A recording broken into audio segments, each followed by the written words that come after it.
অবশ্যই প্রত্যেক মানুষ চায়। কে চায় না ঐক্য করতে? সবাই চায় যে আমরা ঐক্যের প্ল্যাটফর্মে আসব। সবাই চায় যে আমরা বিচ্ছিন্নভাবে থাকতে চাই না। গোটা বিশ্ব জগতে মুসলিমরা চায় আমরা একটা জায়গাতে আসব। তবে সমস্যা কোথায়? সবার চাওয়া যদি ঐক্য হয়, তাহলে আমরা একটা জায়গাতে আসতে পারি না কেন? এর কিছু কারণ আছে। যতক্ষণ পর্যন্ত এই কারণগুলোকে আমরা ধরে ধরে বের করতে না পারবো, যতক্ষণ পর্যন্ত আমাদের এই সমস্যাগুলো বের করতে না পারবো, ততক্ষণ পর্যন্ত মুসলিম উম্মাহ একটা প্ল্যাটফর্মে ঐক্যের পতাকার নিচে কখনো আসা সম্ভব নয়। আমরা মুসলিমরা তো এমন ছিলাম না।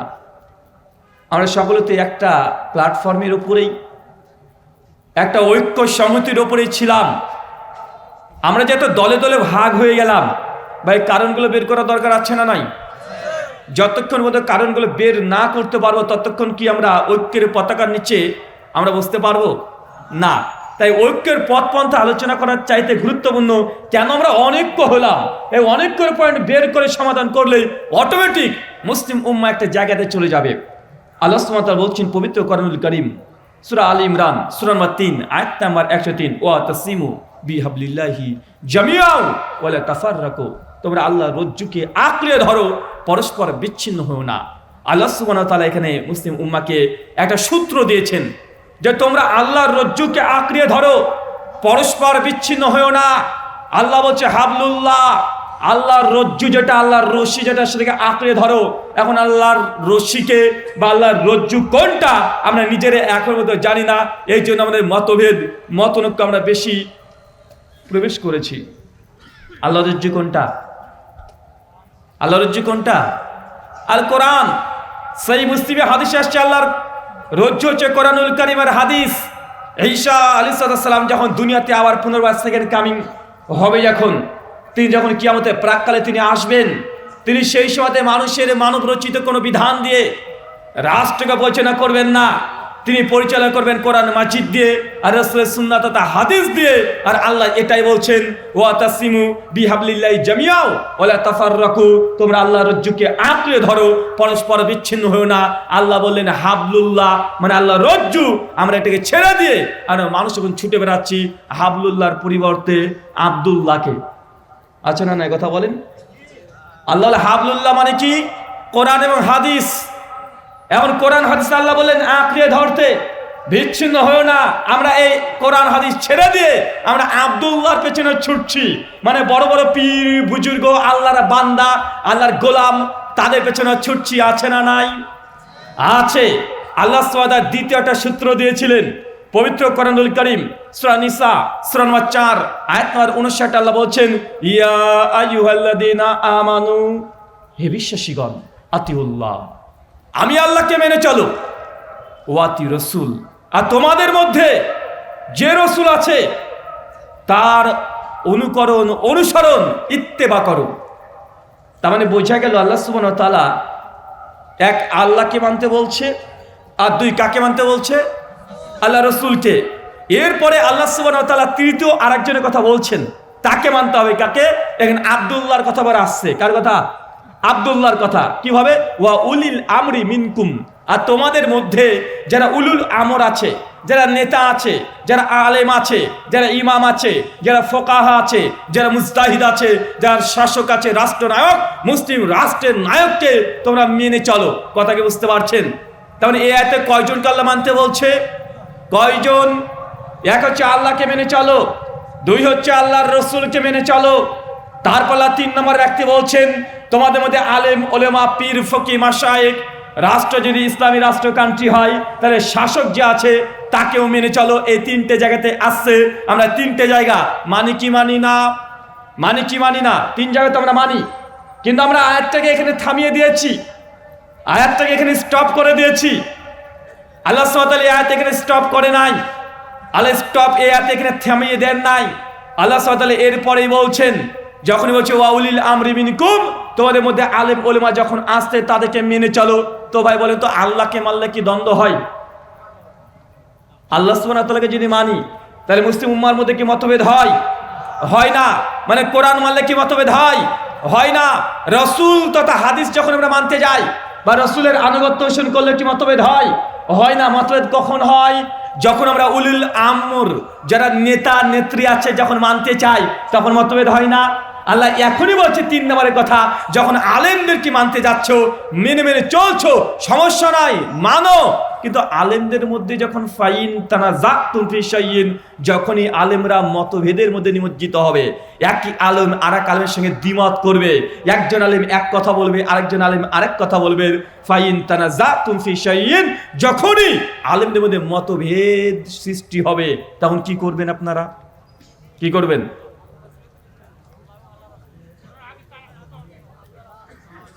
আল্লাহ তারপরে জবাব দিয়ে বলছেন ফারুদ্দুহু ইলাল্লাহি ওয়া রাসূল, যখনই দেখছো দুই আলেম দুই কথা বলে, তখন তোমাদের ৩ নম্বর ব্যক্তি যাকে মানতে বললাম এতক্ষণ, উলুল আমরকে মেনে চলো, আলেমদেরকে মেনে চলো। কিন্তু আলেমরা যদি মতভেদ করে ফেলে, আল্লাহ তখন সঙ্গে সঙ্গে আলেম অপশনটাকে স্টপ করে দিয়ে বলছেন আবার তোমরা প্রত্যাবর্তন করো এক আমার কোরআনের দিকে, দুই হাদিসের দিকে। কোন দিকে কথা বলেন?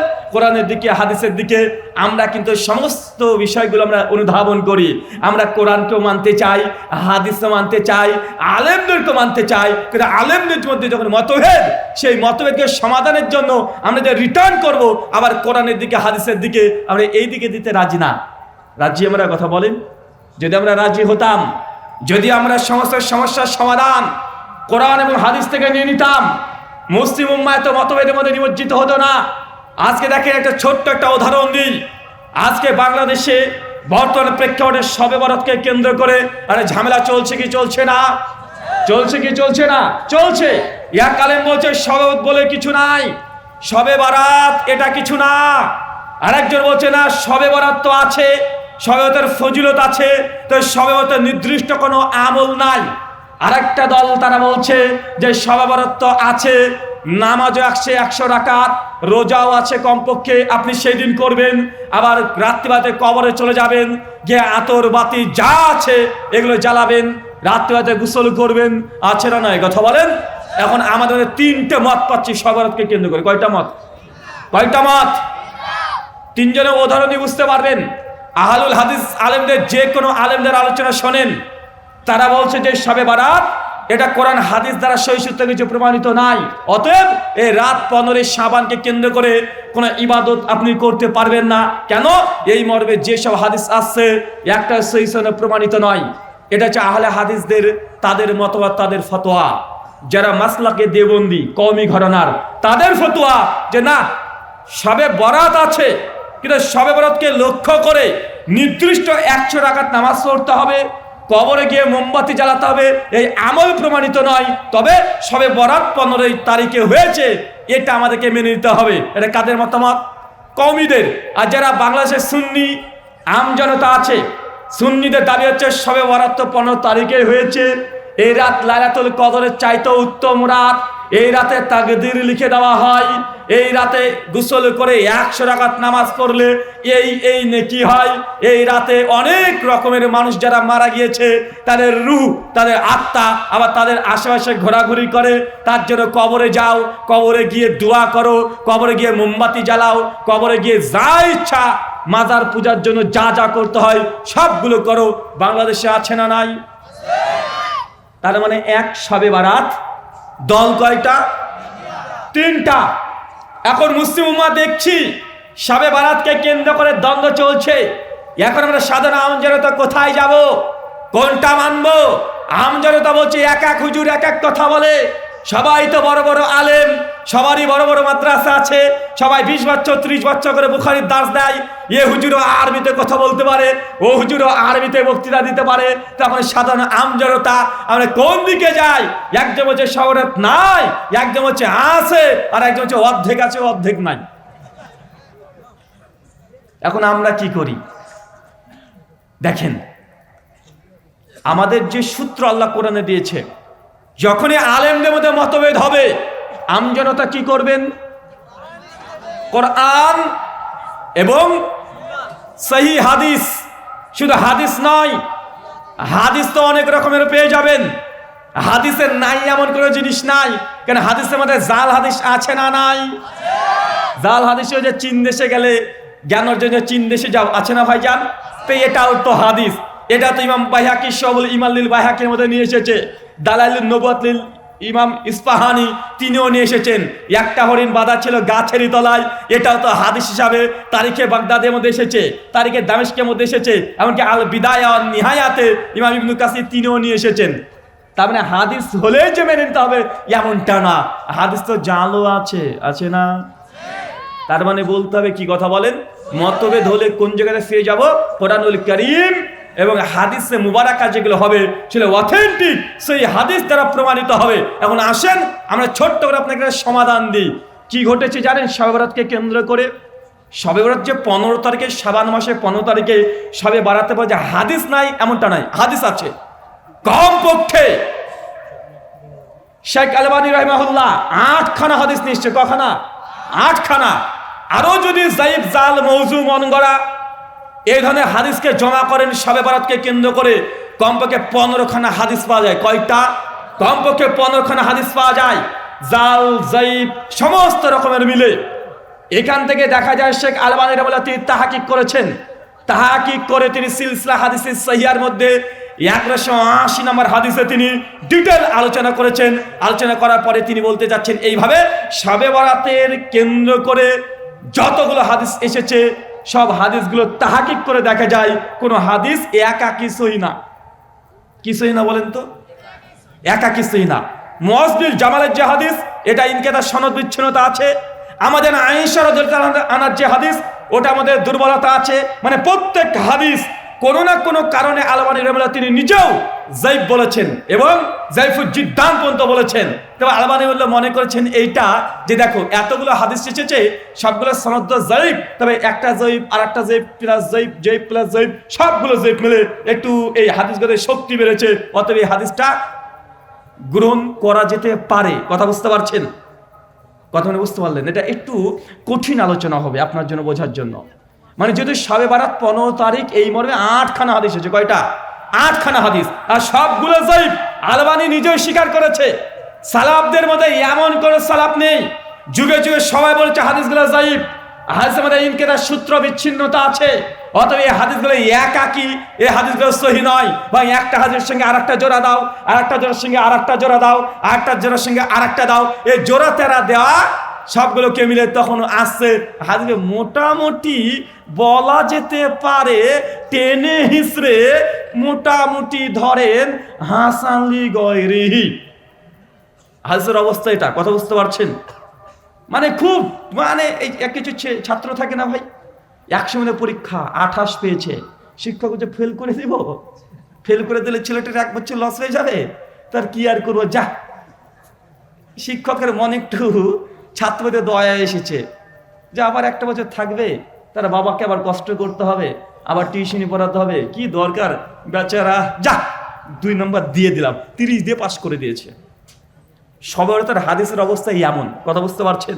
এটা যদি আমাদের একাকী তাহকিক এমনটা নয়, এটা হানাফি দেওবন্দি যারা কওমি মাদ্রাসা তাদেরও এটাই তাহকিক।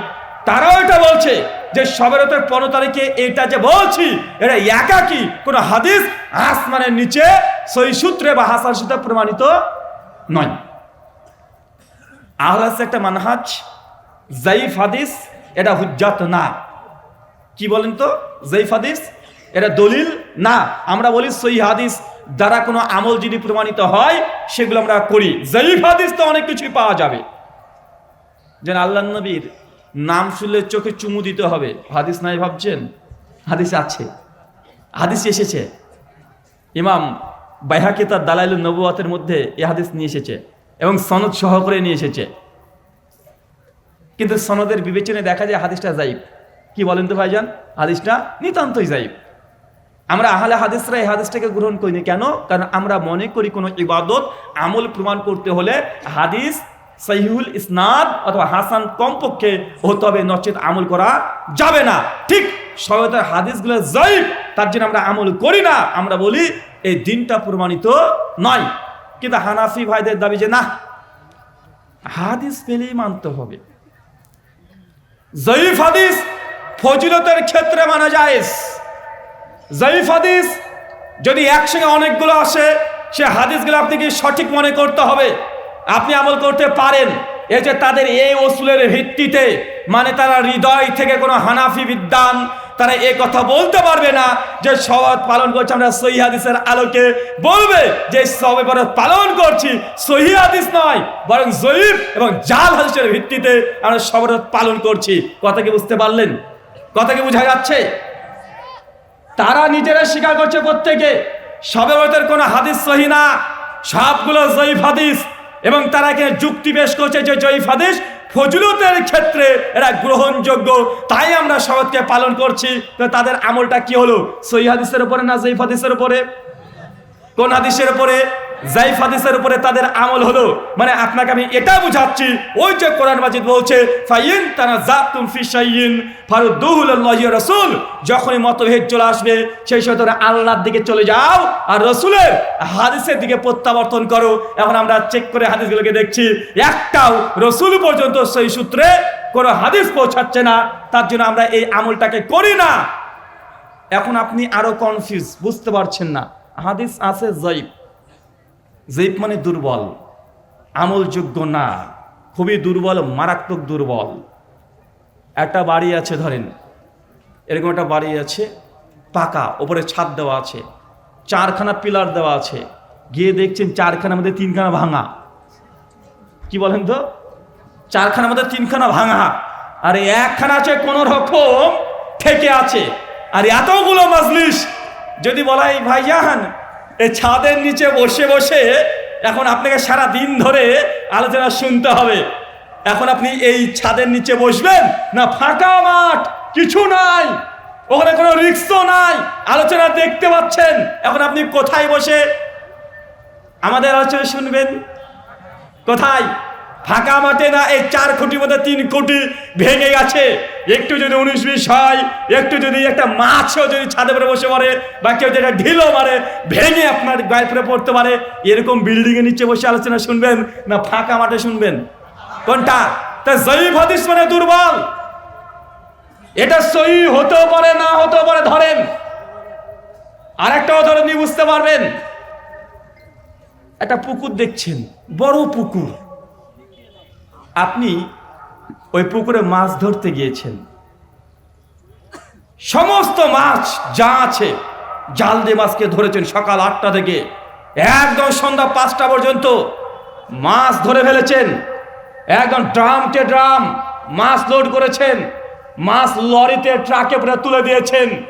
সর্বশেষ আপনি ওই পুকুরের মধ্যে আছেন, আর একটাও মাছ নাই, আপনি কেবল উঠতে আসছেন, উঠে আসবেন, সঙ্গে টুক করে দেখছেন পুকুরের গায়ের মধ্যে, পুকুরের দেওয়ালের মধ্যে একটা গর্ত আছে, ওই গর্তে কি যেন একটা নড়ে উঠেছে। আপনি ভাবছেন একটা মাছ আছে, আপনি মনে করলেন, কি মনে করলেন বলেন তো? একটা মাছ আছে।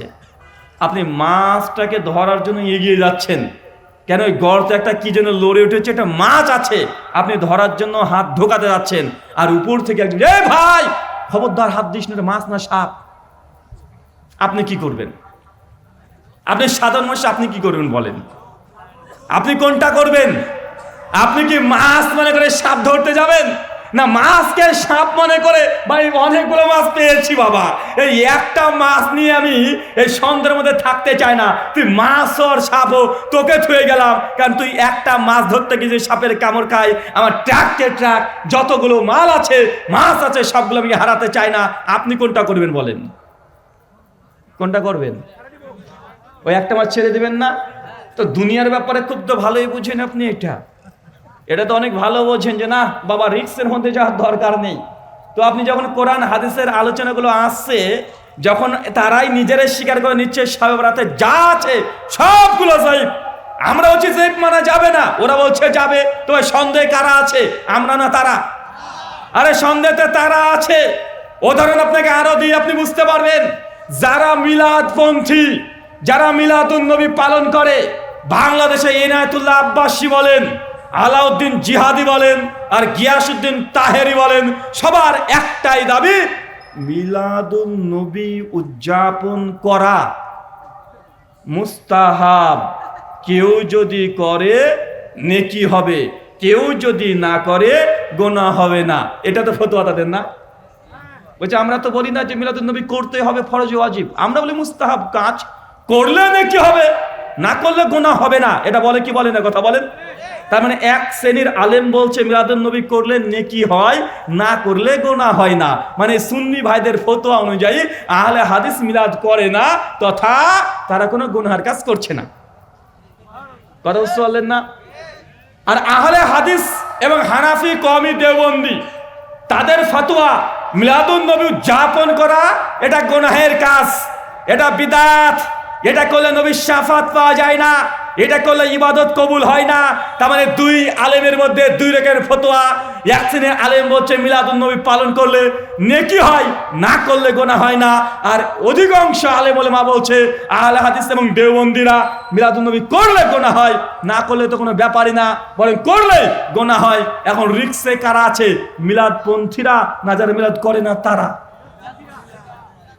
দেখা যাচ্ছে যারা মিলাদপন্থী বলছে করলে নেকি হয়, না করলে গুনাহ হয় না, তাদের ফতোয়া যে আমরা ভালোই আছি রে বাবা, অন্তত গুনাহ তো করছি না। কিন্তু যদি এই কওমি আর আহলে হাদিসদের যদি ফতোয়া যদি ঠিক হয়ে যায়, যেটা করলে বিদআত হয়, গুনাহ হয়, তার এরা রিক্সে আছে না নাই? আছে না নাই? আছে। আপনি যদি এইভাবে সাধারণ আমজনতা যদি বুঝতে চান, যদি বোঝার চেষ্টা করেন, তাহলে অন্তত পক্ষে আমাদের মধ্যে যে মতভেদগুলো আছে অনেক অংশে কমে আসবে। কিন্তু আপনি তো ধর্ম মানতে চান না, আপনি তো দুনিয়াতে 5 টাকার বেগুনকে 10 বার আপনি টিপে টিপে দেখতে জানেন। আছে না নাই? কথা বলেন। আচ্ছা, আর একটা উদাহরণ দিই, শুধু উদাহরণ দিয়ে কাজ চালিয়ে দেবো আজকে।